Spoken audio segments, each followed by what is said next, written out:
So, Lone Rider here. I was recently going over some stuff I posted, and one of them was a video on the subject of the politics surrounding global warming or anthropogenic climate change. And it's kind of funny. It wasn't actually about climate change as such. It was more about how we talk about it.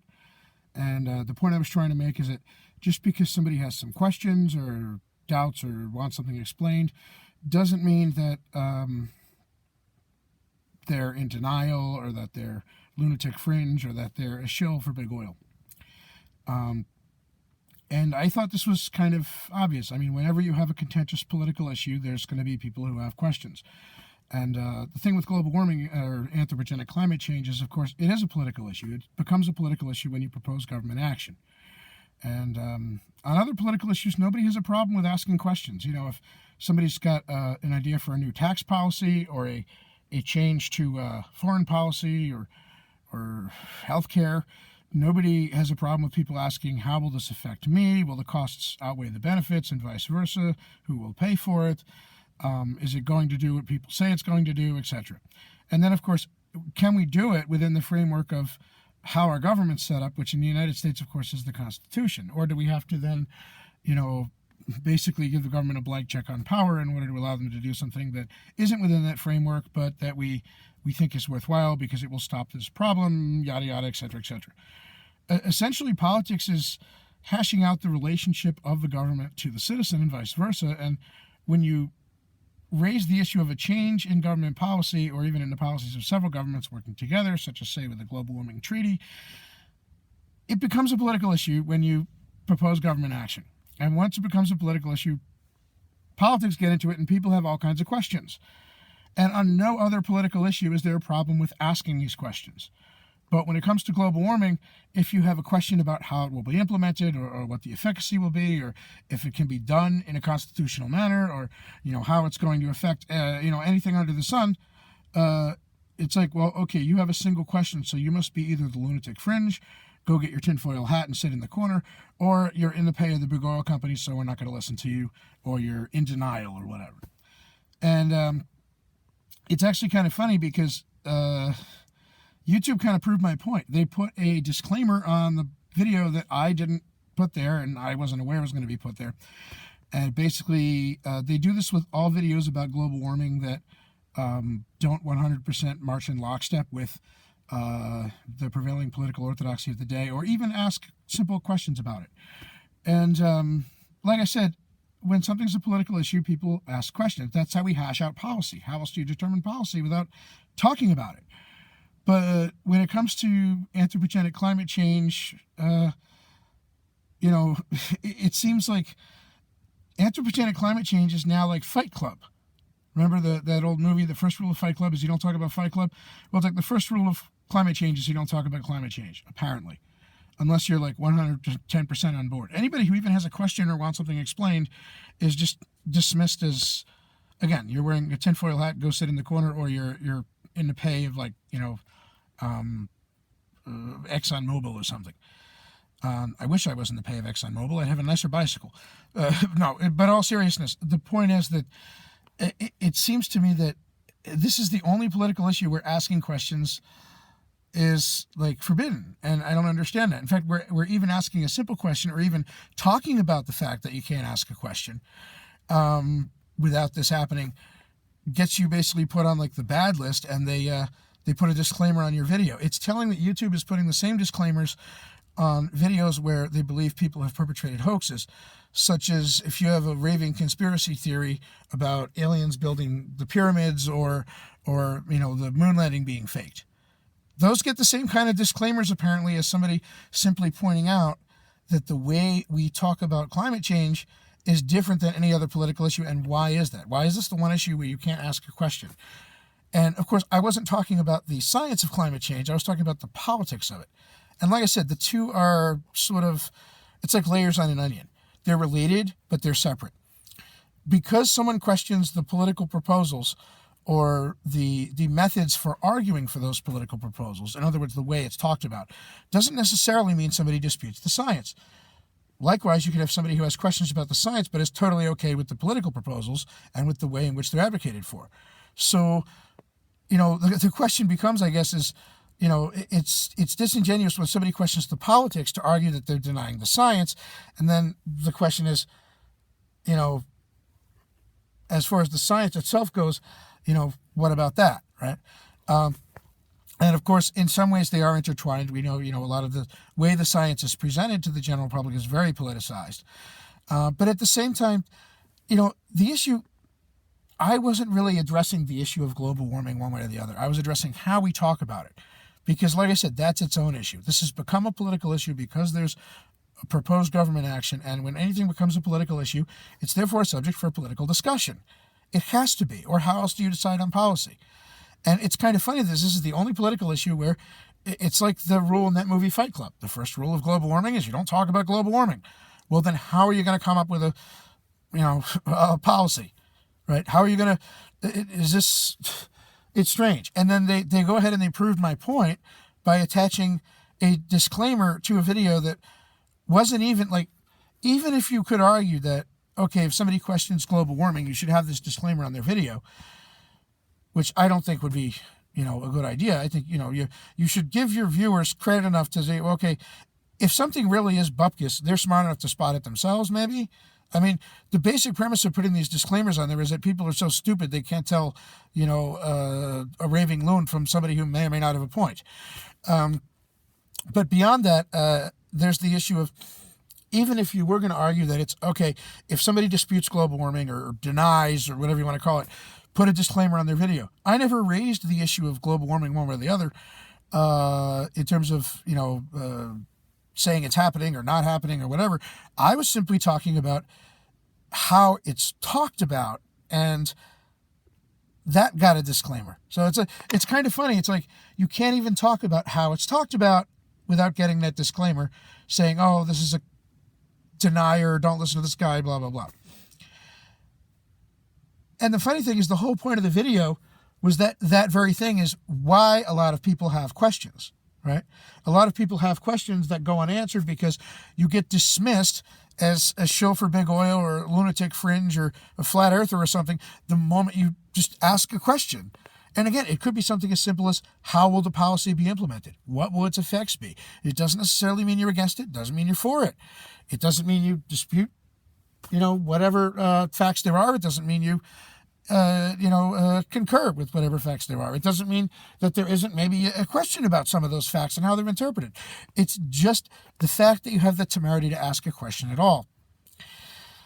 Which is kind of sad, because I always figured, you ask an impertinent question and you're on your way to a pertinent answer.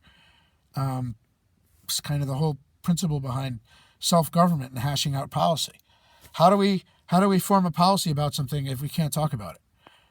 How do we decide what we should do if we can't talk about what we should do or not? And how, aside from the issue of the science of global warming, there's, again, because you're proposing government action, that brings it now into the realm of politics, and that aspect of it, the layman can weigh in on, right? Because you don't have to be a climate scientist to understand the Constitution, the relationship between the government and the citizen, etc. And I think it's interesting that this is the only political issue where you're not allowed to ask questions. Again, somebody wants to know how a tax policy is going to affect them. Will they lose their job? Will the economy do better, and maybe they'll get a raise? Will it be better for everybody or just some people? And which group do they fall into?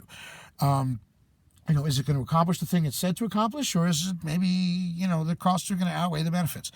If you ask that question about tax policy, healthcare, etc., nobody bats an eye. But if you ask that question about global warming, you're a denier. Yeah.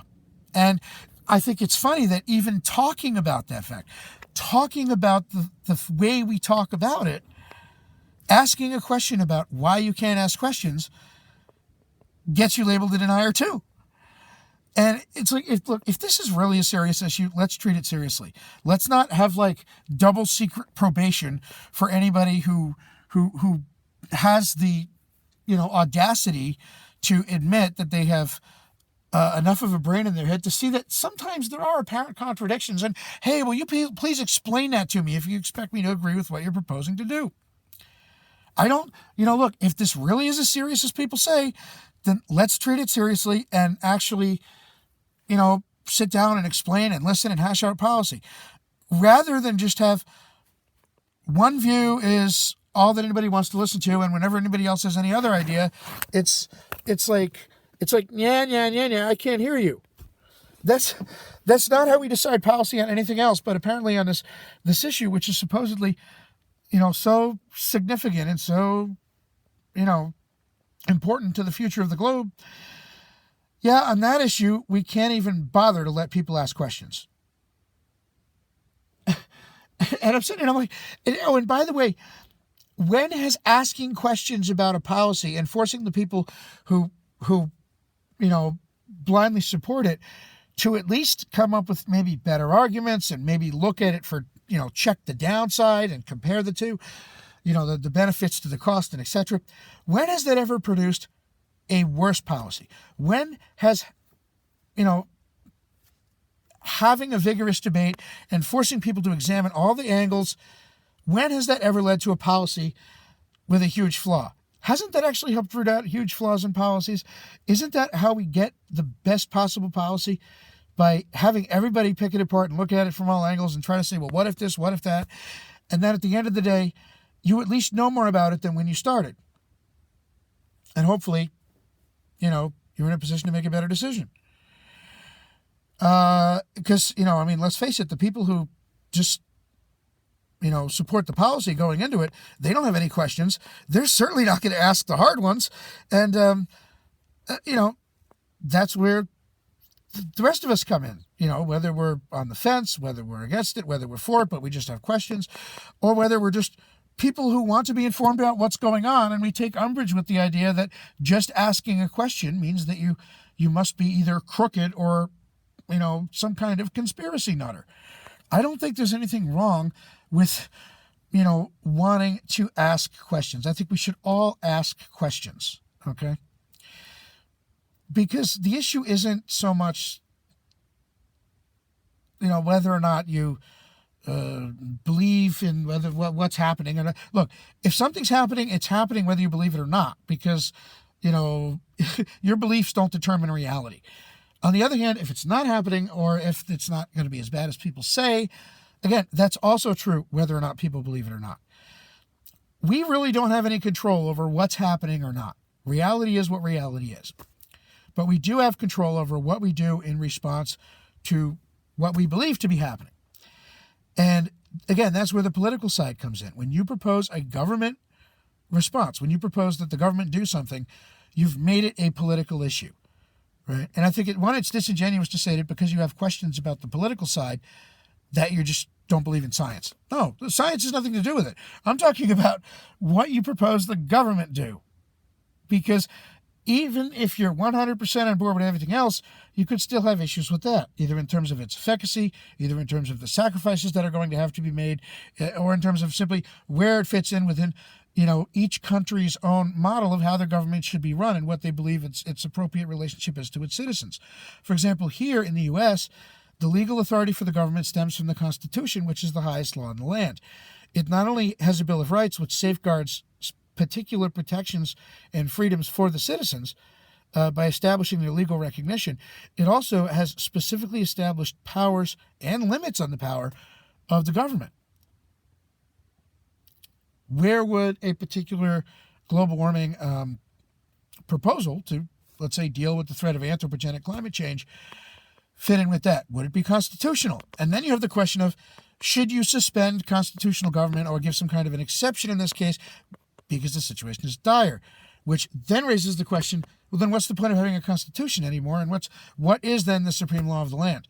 And, whatever the issue of global warming is in terms of whether it's happening, whether it's not happening, whether it's going to be severe, whether it's, not going to have any effect, whether we just don't have enough information to know what the effects would be.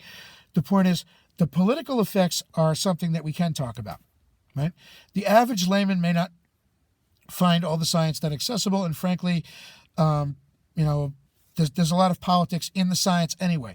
But when it comes to the political side of the issue, that's something we can all talk about because it's something that's going to affect all of us, right? And so we not only should have a say in terms of that's how you get a well thought out policy, is talking about it, not hiding it under the rug, not dismissing any questions and refusing to answer them and saying that just asking a question makes you beyond the pale. No, having a vigorous debate and actually talking about it is how you find out more. But beyond that, since it's going to affect the lives of every man, woman, and child in this planet, whatever it is we do decide to allow the government to do or not do, or governments, if you're talking about an international treaty and more than one government, since it's going to affect the lives of every man, woman, and child on this planet, don't you think that they should be allowed to ask questions about it?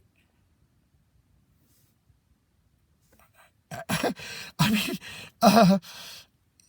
to me, this is obvious, and I think it's hilarious. YouTube, thanks for proving my point. All I was talking about, again, I wasn't even talking about the issue of global warming per se. I was talking about the issue of how we talk about global warming. And YouTube then, you're talking about how we talk about global warming? You can't talk about that, and put the disclaimer on the video. And that, I think, is what's so funny, is they just basically just proved my point. My point was that when it comes to global warming, it's like Fight Club. The first rule of global warming is you don't talk about global warming. Okay, so then, and then because I raised that issue, they just proved my point by putting a disclaimer on my video when that very sort of thing is exactly what I was talking about.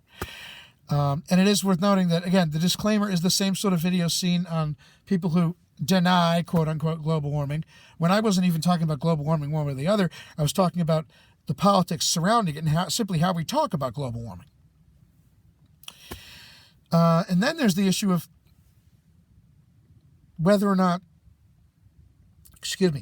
the issue is one of denial or not, or disputing global warming.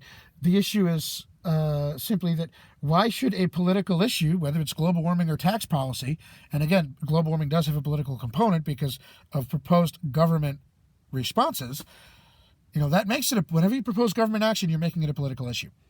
So how come on this political issue alone, out of all the political issues in the world, citizens aren't allowed to ask questions? Or it's if you ask a question, you're dismissed as a loon or somebody in the pay of, BP or ExxonMobil. Really? Seriously? And then the very fact that I raised that issue, we're going to put a disclaimer on your video. And it's the same kind of disclaimer, by the way, like I said, that they put on conspiracy theories about moon landings and aliens building Atlantis. That's the same category they're putting in simply raising the issue of how come people are discouraged from talking about this. Which to me would seem, once you make it a political issue, it becomes an issue to people, and therefore they're going to, want to talk about it, and they're going to want to have a say. And I think it's very funny to then turn around and say, well, but you can't talk about it now. But when you made it a political issue, you made it something that I do need to talk about. And, frankly, like I said, the political issues, not everybody on either side is a saint. What does that mean? There's going to be a lot of questions raised by the political conduct, how it's presented and how it's argued for, independent of the issue of the science, which has its own things. So, like I said, all I was talking about was how we talk about global warming. But apparently you're not even allowed to talk about how we talk about global warming. At least without having a disclaimer put on your video that lumps you in the same category as somebody who thinks, aliens built the pyramids.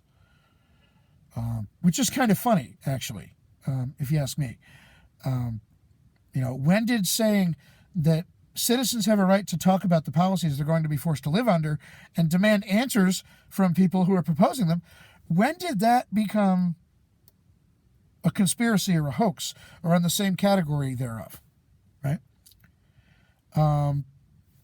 I don't know, but YouTube, thanks for proving my point that global warming is like Fight Club and we can't talk about it. At least not without being labeled deniers or some other unsavory thing. Yeah. Lone Rider out.